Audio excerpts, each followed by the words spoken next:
একটি তালিকা প্রকাশ করেন, যেখানে আসলে বলা হয়েছে যে কাদের আসলে মনোনয়নপত্র বাতিল করা হয়েছে।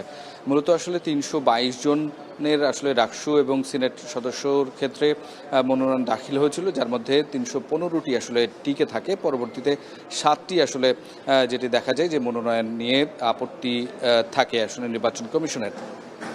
সেই তালিকা অনুযায়ী আমরা সকাল থেকে আসলে দেখেছি যে ডাকসু নির্বাচনের ক্ষেত্রে এই 7 জন তারা তাদের আপিল করেছেন, এবং সেই আপিলের ক্ষেত্রে কখনো কখনো দেখা গেছে নামের বানানের ভুল, কখনো এটির আসলে সিগনেচার নেই, এবং এর পাশাপাশি যে ডোপ টেস্ট রিপোর্ট এইরকম কিছু অসঙ্গতি ছিল, যেটি নির্বাচন কমিশন নির্ধারণ করেছেন। এবং আজকে সকাল প্রায় 11টা-12টা থেকে আমরা দেখেছি, 12টার দিক পর্যন্তও দেখেছি যে প্রায় 7 জনের মধ্যে 6 জনই এসেছেন, এবং তারা তাদের যে কার্যক্রমগুলো আবেদন করেছেন, আপিল করেছেন, এবং এর পাশাপাশি যেই ডকুমেন্টসগুলো আসলে নির্বাচন কমিশনকে দেওয়ার প্রয়োজন সেগুলো কিন্তু আসলে দিয়েছেন।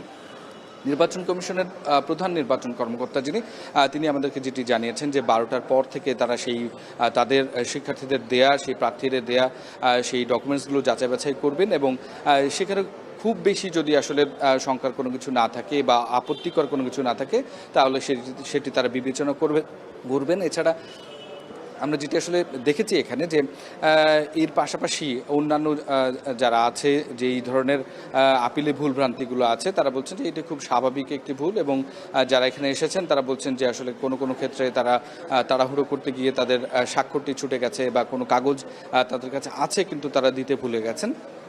এই বিষয়টি নির্বাচন কমিশন বিবেচনা করবে, এবং বিবেচনা করার পরে তারপরে আসলে তারা আজকে 12টার পর থেকে আসলে এইটা নিয়ে শুনানিতে বসার কথা। এইটা আমরা দেখছি আসলে সেটি নিয়ে কথাবার্তা হচ্ছে, তবে মনে হচ্ছে যে এইটি আরও খানিকটা বিলম্ব হতে পারে, এবং পরবর্তীতে কিন্তু 13 তারিখ পর্যন্ত মনোনয়ন প্রত্যাহার এবং 14 তারিখে সর্বোচ্চ একেবারে চূড়ান্ত তালিকা প্রকাশ করা হবে। তো এই ছিল রাজশাহী বিশ্ববিদ্যালয় থেকে আমার কাছে সর্বশেষ।